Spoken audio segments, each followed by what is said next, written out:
Olá, seja bem-vindo. Eu me chamo Ítalo, sou aluno do curso de licenciatura em Geografia da Universidade Federal do Piauí e vim por meio desse vídeo falar um pouco sobre o que é espécie exótica. Esse vídeo é uma atividade proposta pela disciplina de Biogeografia ministrada pela professora Bartira Viana. Esse vídeo é uma produção idealizada por mim e pelos meus amigos Francisco Vinícius e Gabriele Fernandes. Então vamos prosseguir. Mas afinal, o que é espécie exótica? As espécies exóticas são qualquer ser vivo, plantas, animais, micro-organismos que são introduzidas de forma intencional ou não intencional em um ambiente onde antes ela não ocorria naturalmente. Um exemplo para facilitar isso é o caso do leão africano, que é encontrado atualmente apenas no leste e sul da África, habitando regiões de planícies ou savanas. Caso esse animal seja introduzido no Brasil, de forma intencional ou não intencional, ele passa a ser considerado uma espécie exótica por não pertencer aos habitats da região brasileira. Vale lembrar que as espécies exóticas são um problema principalmente quando se tornam invasoras. Possuem facilidade para o deslocamento e a ocupação do ambiente, ameaçando ecossistemas, habitats e outras espécies. As espécies exóticas invasoras são aquelas que, quando introduzidas em outro território, conseguem se adaptar-se, estabelecer-se, reproduzir-se e espalhar-se até colonizar o ambiente, formar novas populações e causar impactos na biodiversidade, saúde ou até mesmo na economia. A introdução de novas espécies em um ecossistema aumenta a biodiversidade local, mas em muitos casos o efeito tem sido exatamente o oposto.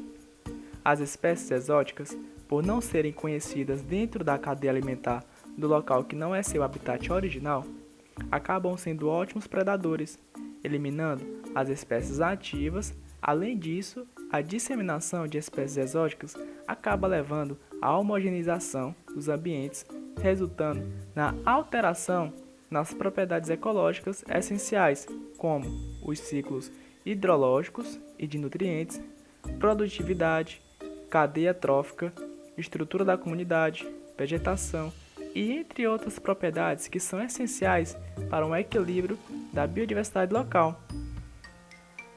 Como já mencionei antes, as invasões biológicas podem se originar de introduções intencionais, que é quando uma espécie exótica é introduzida pela ação humana, como por exemplo, quando o homem introduz uma espécie, geralmente para fins econômicos ou para tentar fazer um controle biológico, que na maioria das vezes não dá certo e acaba causando um descontrole na biodiversidade local. E a outra é a não intencional, que é quando a espécie ela é introduzida de forma natural em um determinado habitat.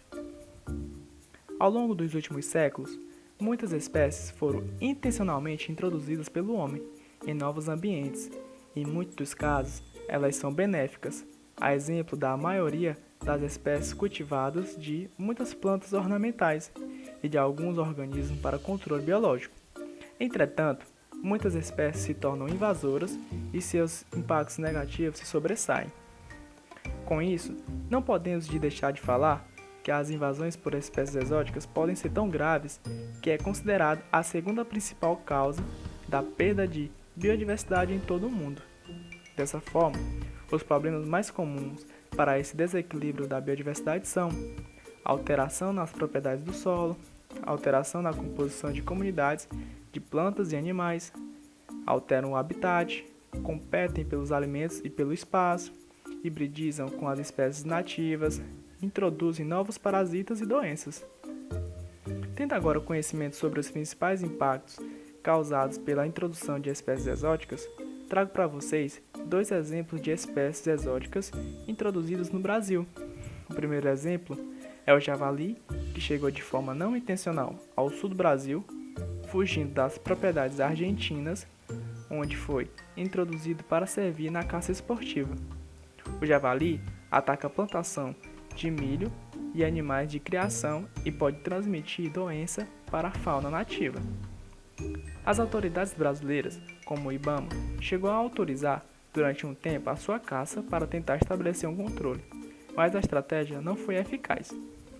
O outro exemplo é o caramujo gigante africano, que foi introduzido no Brasil há cerca de 20 anos atrás, como alternativa econômica ao escargot. Mas a experiência não deu muito certo. 10 anos depois, quando se descobriu que ele podia transmitir doenças, os criadores o soltaram na natureza. Ele proliferou e hoje é encontrado em quase todo o território nacional, principalmente no Nordeste. Além de transmitir doenças, esse caramujo destrói plantações, come frutas e legumes e compete com os outros moluscos da fauna nativa, podendo levá-los à extinção.